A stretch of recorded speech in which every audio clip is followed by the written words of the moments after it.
ಇನ್ನು ಬಿಜೆಪಿ ಕೂಡ ಬೆಂಗಳೂರು ಗ್ರಾಮಾಂತರ ಕ್ಷೇತ್ರವನ್ನು ಅತ್ಯಂತ ಮಹತ್ವವಾಗಿ ಅತ್ಯಂತ ಸೀರಿಯಸ್ ಆಗಿ ಪರಿಗಣಿಸಿದೆ. ಇದಕ್ಕೋಸ್ಕರ ಎಲ್ಲ ತಂತ್ರಗಾರಿಕೆಗಳನ್ನು ರೆಡಿ ಮಾಡ್ತಾ ಇದೆ. ಕೇವಲ ನಾಮಿನೇಷನ್ ಸಲ್ಲಿಕೆ ಅಷ್ಟೇ ಅಲ್ಲ, ಅದಕ್ಕೆ ಸಂಬಂಧಪಟ್ಟಂತೆ ಪ್ರತಿಯೊಂದು ವಿಚಾರಗಳನ್ನು ಕೂಡ ಈಗಾಗಲೇ ನಾಯಕರ ಜೊತೆಗೆ ಚರ್ಚೆ ಮಾಡ್ತಾ ಇದೆ. ಬೆಂಗಳೂರು ಗ್ರಾಮಾಂತರದಲ್ಲಿ ಈಗಾಗಲೇ ಬೂತ್ ಮಟ್ಟದ ಸ್ಥಿತಿ ಅರಿಯೋದಕ್ಕೆ ಹೈಕಮಾಂಡ್ ನೇರವಾಗಿ ಮುಂದಾಗ್ತಾ ಇದೆ. 15 ವೀಕ್ಷಕರಿಂದ ಪೇಜ್ ಪ್ರಮುಖರ ಜೊತೆಗೆ ನೇರ ಸಂಪರ್ಕ, ರಿಯಲ್ ಟೈಮ್ ಡಾಟಾ ಮೂಲಕ ಒಂದು ಕಾರ್ಯತಂತ್ರವನ್ನು ಈಗಾಗಲೇ ರೂಪಿಸಲಾಗ್ತಾ ಇದೆ. ಅಂದರೆ ನೇರವಾಗಿ ಹೈಕಮಾಂಡೇ ಅಖಾಡಕ್ಕಿಳಿದೆ. ಬೆಂಗಳೂರು ಗ್ರಾಮಾಂತರದ ಬಗ್ಗೆ ಚರ್ಚೆ ಮಾಡುವಂಥ ಅಮಿತ್ ಶಾ ಕಳೆದ ಬಾರಿ ಈ ಒಂದು ಕ್ಷೇತ್ರನೇ ಹೇಗಿದೆ ಅಂತ ನಾಯಕರ ಜೊತೆಗೆ ಮಾತನಾಡಿದ್ದಾರೆ. ಗೆಲುವಿಗೆ 100% ಪ್ರಯತ್ನ ಹಾಕಬೇಕು ಅಂತ ಸೂಚನೆ ಕೂಡ ಕೊಟ್ಟಿದ್ದಾರೆ.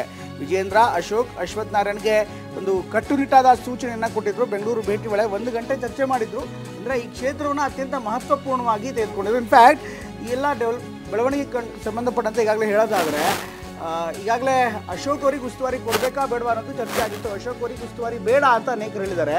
ಕಳೆದ ಬಾರಿ ಠೇವಣಿ ಕಳ್ಕೊಂಡಿದ್ರು ಕನಕಪುರದಲ್ಲಿ. ಹೀಗಾಗಿ ಅವ್ರ ಬದಲು ಅಶ್ವಥ್ ನಾರಾಯಣ್ಗೆ ಉಸ್ತುವಾರಿ ಕೊಡಿ ಅಂತ ಅನೇಕ ಶಾಸಕರು ಮನವಿ ಮಾಡಿದ್ದಾರೆ. ಕಳೆದ ವಾರ ಅಶೋಕ್ಗೆ ಉಸ್ತುವಾರಿ ನೀಡಲಾಗಿತ್ತು. ಅದಾದ ಬಳಿಕ ಈಗ ಅಶ್ವಥ್ ನಾರಾಯಣ್ಗೆ ಉಸ್ತುವಾರಿಯನ್ನು ಬದಲಾಯಿಸಲಾಗಿದೆ. ಯಾಕೆಂದರೆ ಸಾಕಷ್ಟು ಬೇರೆ ಬೇರೆ ಕಾರಣಗಳಿತ್ತು. ಸ್ಥಳೀಯ ನಾಯಕರು ಅಶೋಕ್ ಬದಲಾಗಿ ಅಶ್ವಥ್ ನಾರಾಯಣ್ ಅವ್ರಿಗೆ ಕೊಡಿ ಅಂತ ಹೇಳಿದರು. ಹಾಗೆಯೇ ಅಶ್ವಥ್ ನಾರಾಯಣ್ ಅವ್ರ ಜೊತೆನೇ ಈಗ ಒಂದು ಸಭೆ ಕೂಡ ಆಗಿದೆ.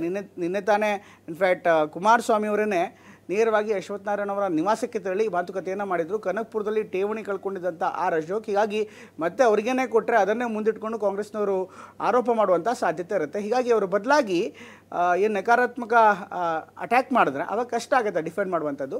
ಹೀಗಾಗಿ ಅಶ್ವಥ್ ನಾರಾಯಣ್ ಅವ್ರಿಗೆ ಕೊಡಿ ಅನ್ನುವಂಥ ಉಸ್ತುವಾರಿಯನ್ನು ಅವ್ರಿಗೆ ಕೊಡಿ ಅನ್ನುವಂಥ ಮಾತನ್ನು ಈಗ ಹೇಳ್ತಾ ಇದ್ದಾರೆ. ಇದೇ ಕಾರಣಕ್ಕೋಸ್ಕರ ಅವರಿಗೆ ಉಸ್ತುವಾರಿ ನೀಡಲಾಗಿದೆ ಅಂತ ಮಾಹಿತಿ ಲಭ್ಯವಾಗ್ತಾ ಇದೆ. ಇದರ ಜೊತೆಗೆ ಎಲ್ಲ ಏನು ಡೆವಲಪ್ಮೆಂಟ್ಗಳಾಗ್ತಾ ಇದೆ, ಈ ಡೆವಲಪ್ಮೆಂಟ್ಗೆ ಸಂಬಂಧಪಟ್ಟಂತೆ ನಿರಂತರವಾದಂಥ ಅಪ್ಡೇಟ್ಸ್ಗಳನ್ನು ಹಾಗೂ ಮಾಹಿತಿಗಳನ್ನು ಶಾಸಕರು ಉಸ್ತುವಾರಿಗಳಿಗೆ ನೀಡ್ತಾರೆ. ಅದರಲ್ಲೂ ಕೆಲ ಶಾಸಕರೇ ಈ ಉಸ್ತುವಾರಿ ವಿಚಾರಕ್ಕೆ ಸಂಬಂಧಪಟ್ಟಂತೆ ಮಾತನಾಡಿದ್ದಾರೆ ಅನ್ನುವಂಥ ಮಾಹಿತಿ ಕೂಡ ಇದೆ. ಅಂದರೆ ಈ ಒಂದು ಉಸ್ತುವಾರಿ ಏನಿದೆ ಅದನ್ನು ಅಶ್ವಥ್ ನಾರಾಯಣ್ ಅವರಿಗೆ ಕೊಡಿ ಅಂತ ಶಾಸಕರೇ ಒತ್ತಾಯ ಮಾಡಿರುವಂಥ ಹಿನ್ನೆಲೆಯಲ್ಲಿ ಈಗ ಅವರಿಗೆ ನೀಡಲಾಗಿದೆ ಅನ್ನುವಂಥ ಮಾಹಿತಿ ಲಭ್ಯವಾಗ್ತಾ ಇದೆ.